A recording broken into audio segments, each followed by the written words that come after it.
up, everybody? I'm Jordan Robinson. I'm back with you with another WNBA chit chat as we are in the midst of some incredible WNBA playoffs right now. I don't know about you, but I am having a lot of fun watching these four teams go at it to see who ends up in the finals. This whole stream, these past couple weeks, we've been talking about predictions and my playoff predictions, my finals predictions, and ultimately my champion prediction. And even though we are in round two, my predictions have not changed. So we can check out my bracket, and then I want to go through and talk about game one and game two and any predictions I have for game three. So as of right now, we have the number one team in the Minnesota Lynx going up against the Phoenix Mercury, and we are going to talk about that crazy game too. But I still have Minnesota coming out of this series. I think that they are just overall the better team. They have a lot to talk about, and you know Cheryl Reeve was yelling at them after that game two performance. But when you think about game one, when you think about what they have done over and over this season, I still think that they are the better team, but they got some stuff to clean up. That is for sure. Now, with Minnesota, I think the thing what makes them so great is not only a Kayla McBride and Nafisa Collier, Courtney Williams has also been out of her mind, but other things like Atlanta Smith and Natisha Heidemann. That is something that looking ahead to game three, they are going to have to use their entire depth. That's their weapon. Phoenix outscored their bench 22-3 in game two, and it was rough. It was straight up rough.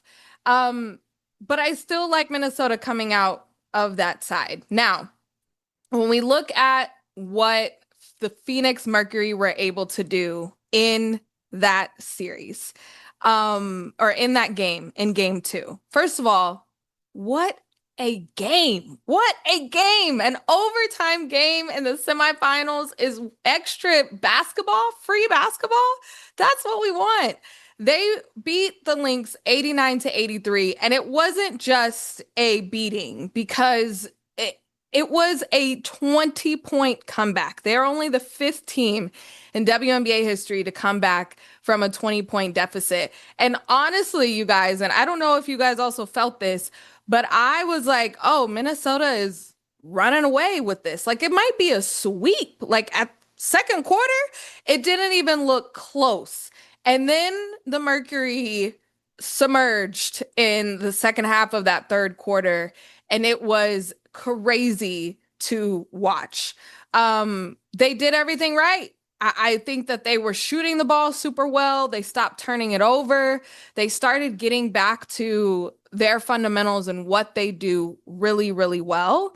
And that's how they were able to come back. And specifically, Sammy Whitcomb with that shot, pump fake, dribble to the left, three to send it into overtime. And then at that point, I think the Lynx were just super deflated and they didn't really have anything left in the rest of that fourth quarter and especially in overtime, only scoring 4 points in that extra period. So let's look at Satu Sabli because for the Phoenix Mercury, that was something that I was super critical of her in round one when she had a 2 for 17 game. But when we look at the comparison between game one and game two and the shots that she was able to get, but 10 points in game one, 6 rebounds, 3 assists, 27% from the field. It was looking a lot like that 2 for 17 in the first round. Then you look at game two and how she just looked way more confident.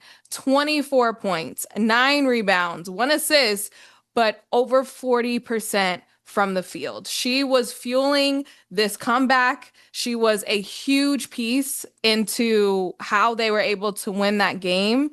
And this is the Satu that they need And I don't know, I love my hair stats, but she took out those braids and she was like, I don't need any distractions. We just gonna get straight to hooping. And that's exactly what she did. It was so, so cool to watch. And they need that. Now they're going home. Phoenix is going, the Mercury, the series is going back to Phoenix. They're 15-7 at home, fifth best record in the league.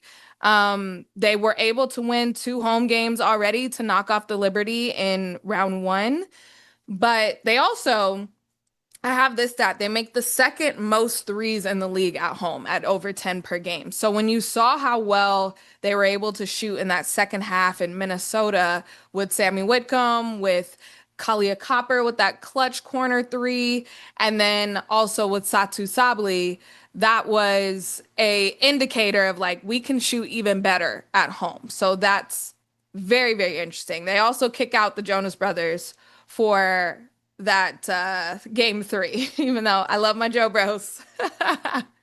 That'll be super interesting. Okay, so now let's go into, I want to dive more into my predictions, but let's go into this other series here. And that is the Aces versus the Fever. So my prediction, it still remains the same. I still have the Aces coming out of this bottom bracket. And even though they lost game one, game two was more like Aces basketball. That is what we were expecting from the jump. That is what was needed to not only win against the Fever, but it was to make a statement. In game one of the semifinals, they could not stop Kelsey Mitchell. They could not stop her. And I feel like the defensive rotations were very, very slow. The thing about the Las Vegas Aces that is so impactful when we talk about their winning streak, the second longest winning streak in the history of the league at 17 games. Defensive impact, their defensive rating before that time, they were ranked ninth. In that time, in that stretch, they were able to get to second, I believe. So defense, and Asia Wilson will say it every single time, defense is what makes the Aces separate themselves. I do think that they can score, and beginning of the season, that was a little bit of an issue, but I don't feel like it's an issue right now. It's just we're scoring, but if we keep allowing the other team to score, then what are we doing? So, looking more at the Aces and specifically with game two, it wasn't even close. It was a blowout. 90-68, they were able to get it done. I think that was a lot about defense. That was a lot about controlling Kelsey Mitchell. And if we compare Kelsey Mitchell's two games, in game one, she was able to drop a 34 piece on the Aces, which is like very typical Kelsey Mitchell and what we're expecting. Like, this is somebody who, this is very much her team. She was carrying the Indiana Fever. She's had to carry them so far this season. And sorry, can you go back to that? Going back to game two, and what she was able to do, they just limited her so much on the offensive end and limiting her drives, because that's also what makes Kelsey Mitchell so dangerous. Yes, she can shoot the three, but being able to get into the paint with her speed, if we show that graphic again from game two, being able to limit her touches in the paint and able to not allow her to kick it out is huge. So look at those field goal percentage real quick. 52%. That's what she was shooting in game one. She was having a time of her life, nearly her career high in a game one, going up against the number two seed. Then you have her at 28% with only 13 points in game two. She sat for most of that fourth quarter just to rest. And the Aces were way better at, like I was saying, just being able to limit Kelsey Mitchell on the looks that she was getting and saying, somebody else has to beat us. Kelsey Mitchell is not going to beat us again. And I think that was a really, really great game plan. Thank you. with this series, I think that the huge buzzword that both of these coaches have been throwing around is physicality. That is what everyone has been talking about, physicality with the referees. Becky Hammon, who's definitely going to get fined, and Stephanie White, who has been fined and is definitely going to get fined again. They talked about the referees, and Becky Hammon was essentially saying, not only have the referees been terrible, I shouldn't have to use my challenge in a couple minutes into the game because referees can't decide what direction the ball should go off of, like those type of things. But when you listen to Stephanie White, she said it was hard for us to get into a flow because the whistle was blowing every few minutes and they were having a parade to the free throw line. So that didn't allow us to get into flow. Stephanie White has made countless statements, comments about the physicality and the referees, specifically against her team, specifically against Lexi Hull, saying that, she was questionable going into game 2 because she was getting knocked around in game 1. I don't know what we do about that. I don't know what the answer is, if I can get on my soapbox, because I think there is a overarching referee question here going on from the regular season to the playoffs. Do you think that's going to change starting now? I don't know. On the other end of this spectrum, the Mercury and Minnesota Lynx had like the fewest foul calls ever, with only 6 foul calls in the entire game in game 1. It made the game go way smoother. It was really great to watch, and the commentators Ryan Rucco and Rebecca Lobo kept mentioning it over and over, how fast the pace was able to go because the whistle wasn't getting blown. Doesn't mean the game isn't physical. Alyssa Thomas is very much in there. But are each of these series being ref different? Is the matchup between Asia Wilson and Aaliyah Boston being refed different? I don't know. And I don't know what the benefit is to keep calling it out. Maybe that puts more pressure, more eyes on the referees going into game 3, or it's to your detriment, or they just keep calling fouls on you. So I'm not sure. I'm being completely transparent what that does for the team, for the rest of the league. But now we're moving to Indiana for game 3. And this is something that I think is super interesting. When we go back, are you going to get home calls? Are you going to have the refs more on your side at home? What I do know is that the Indiana Fever are 13-9 at home this season, and they shoot the highest percentage, or yeah, they shoot the highest 3-point percentage at home out of any other team, nearly 40%. Those are when the Lexi Hull shots start falling. Those are when Kelsey Mitchell could get reignited again at home. Just a lot of other players are going to make more buckets, I think, on their home court than in Las Vegas, who has the second best winning percentage at home. They were still able to steal one.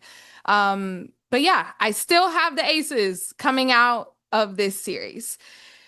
Moving on to my other predictions. I'll talk more about those teams on the other side, but for the finals, I still want this.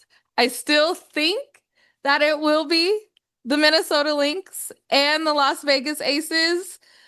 How they are playing right now, I will keep my prediction. I want to ride it. I want it to be all the way through the end in this idea that Minnesota is still the better team. I still have them as the champion because of what they've been able to do. And how amazing would that be to have the MVP, the 4-time MVP, Asia Wilson, going up against the runner-up who feels like maybe she was snubbed.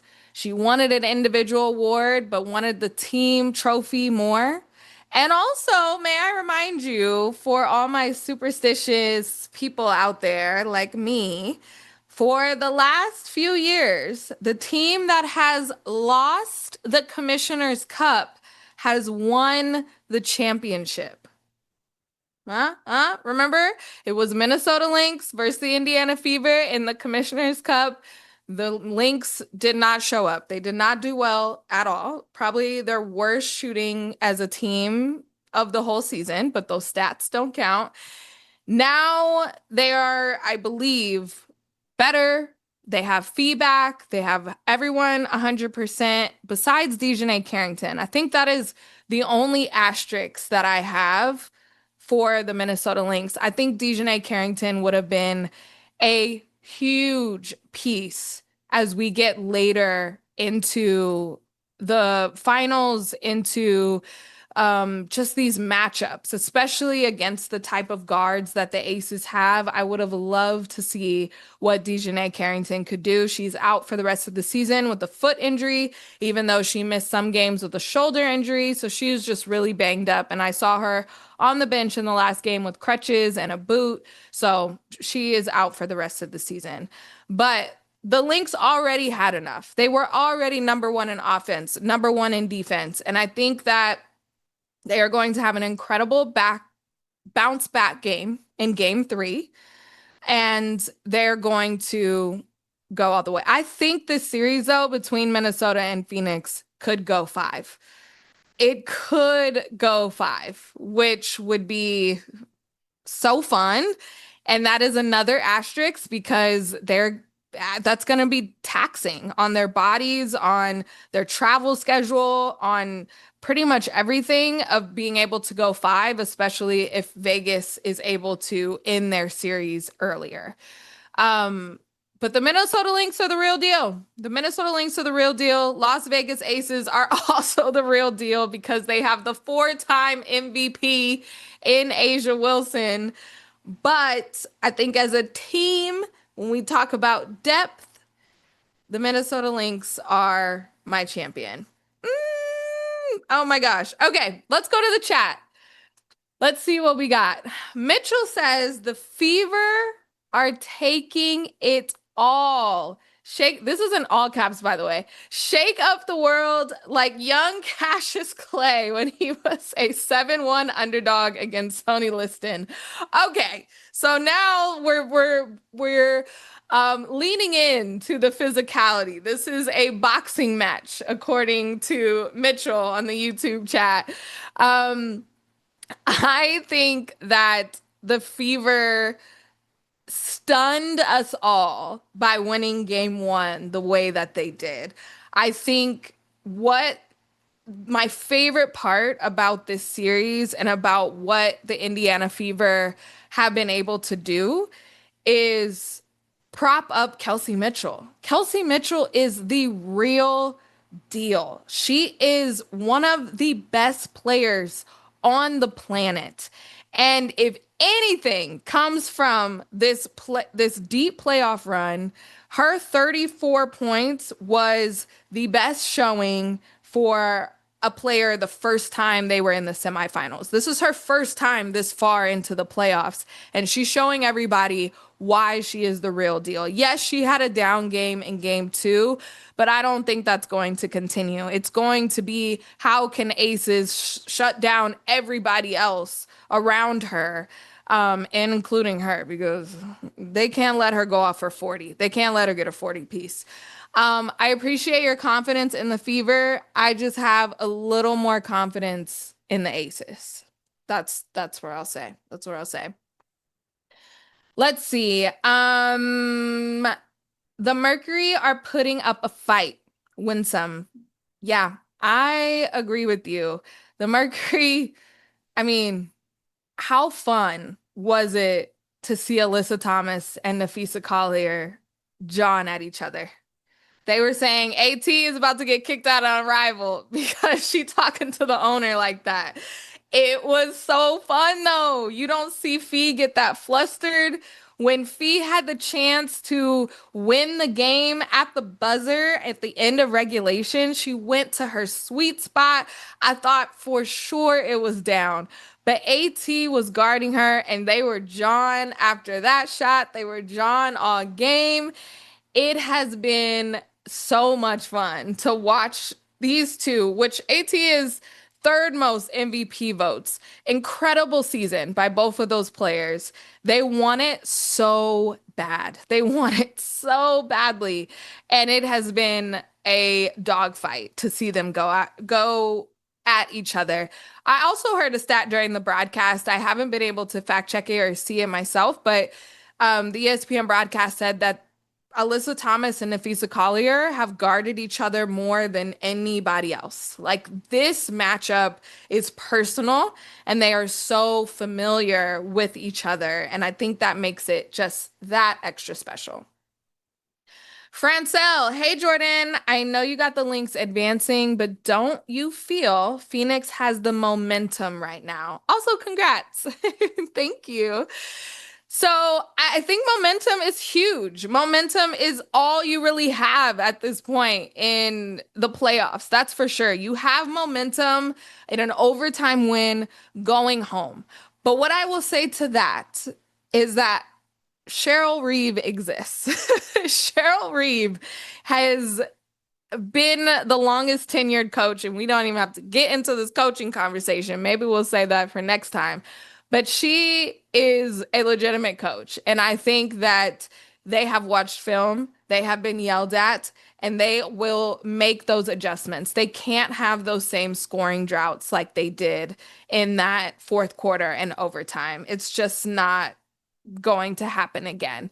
So if it was any other team, for sure. Just like I would say last round with the Liberty. Liberty, not the same as this Minnesota Lynx team. So they do have momentum. I will give you that. It's going to be a great game. I hope it's close again. And can we get another overtime? I hope so. Fingers crossed. Ginger Jones was confused as to why Nalissa was not really used in game one to help for the Las Vegas Aces. Clearly, game two, that error was corrected. I stand firm on this idea. I agree with you. Nalissa Smith being traded to the Las Vegas Aces was the best transaction of the entire season. I feel like even in my, I don't, almost 10 years covering this league, this was the most movement in throughout the regular season. There were a lot of trades. There were a lot of things happening at the midseason trade deadline, even before that, even after. Like there were just a lot of movement. Nalissa Smith signing to the Las Vegas Aces was the perfect piece. We all were watching at the beginning of the year, and we were saying Kia Stokes ain't it. It's no shade to Kia. She is a really good player, but her with Asia, her and the starting role, not scoring any points in 30 minutes a game was not going to do it.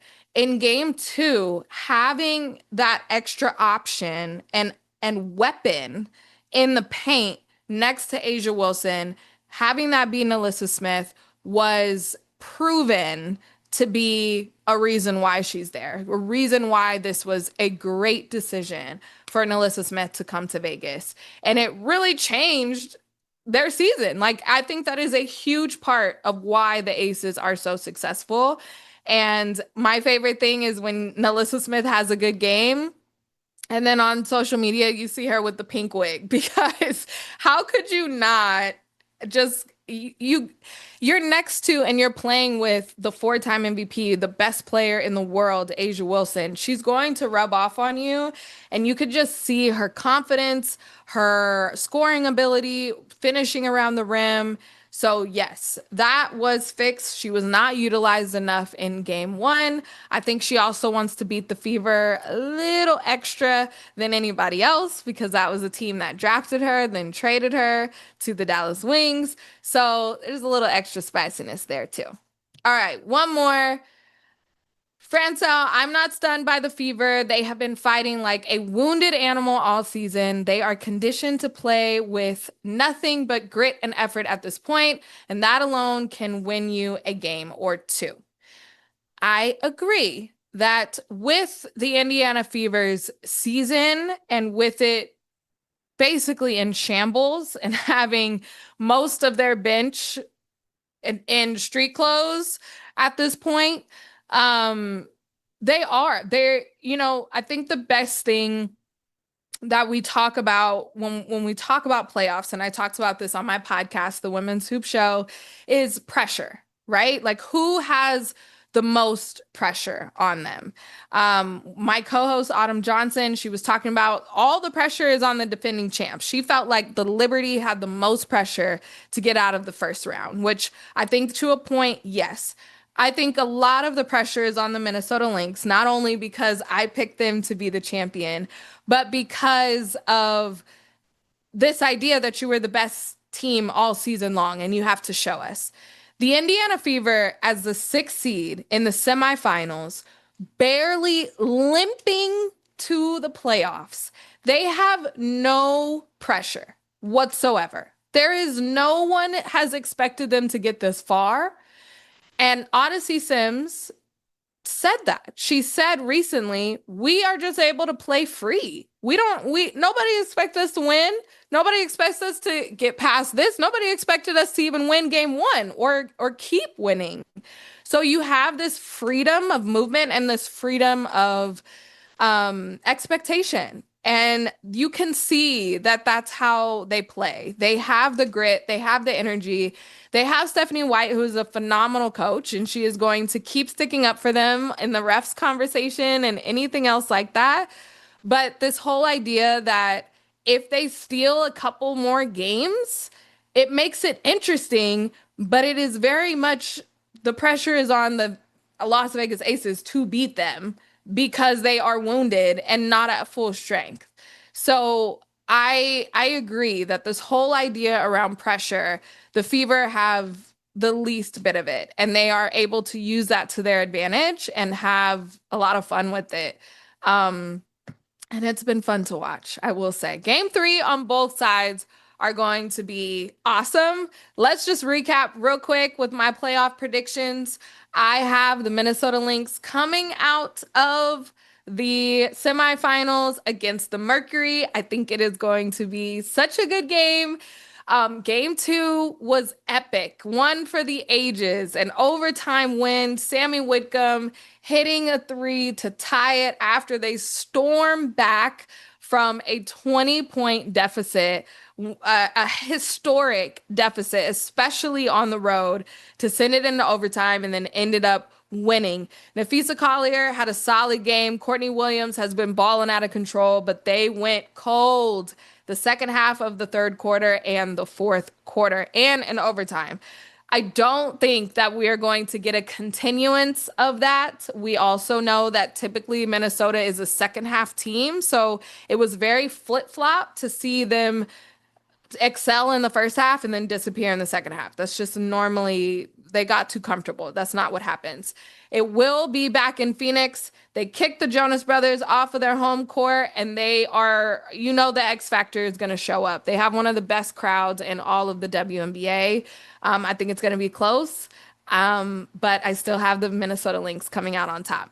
Now for the other side of this coin, I have the Las Vegas Aces coming out of the series with the Indiana Fever for a finals matchup between the 1 and the 2 seed. I know that's a little boring, but I do think these teams are the most deserving between the Minnesota Lynx and the Las Vegas Aces, and then having the Minnesota Lynx as the champion, Nafisa Collier getting her first ring and the first championship since 2017, going back to the Minnesota Lynx. It's been a while, and I know that city is used to winning, so that's super exciting. The Indiana Fever is going to fight like hell. They are going to go down screaming, kicking and screaming, and I know it is not just going to be I still think they win another game in this series, but the Aces, especially in that statement win that they had in game two, they just look like the better team. They really do. And again, it's Asia, four-time MVP. You also add Melissa Smith. Dana Evans has been balling out of control. Chelsea Gray is making dimes like playoff Chelsea does. It's just too many weapons. And Jackie Young has also really, really stepped up her game. So it has been fun to watch, but not going to be enough at the end. That's my prediction. That's what I'm saying, and that's what I'm sticking to it. But we have a few more games until I see you guys again next week. A lot can change by then. A whole series could be ended by then. But this is what I'm sticking with. Make sure to keep watching the WNBA playoffs because they have been must-watch TV. I can't wait to watch them on tomorrow and Sunday. They're going to be incredible. Thanks for hanging out, you guys. I'll see you guys again next time.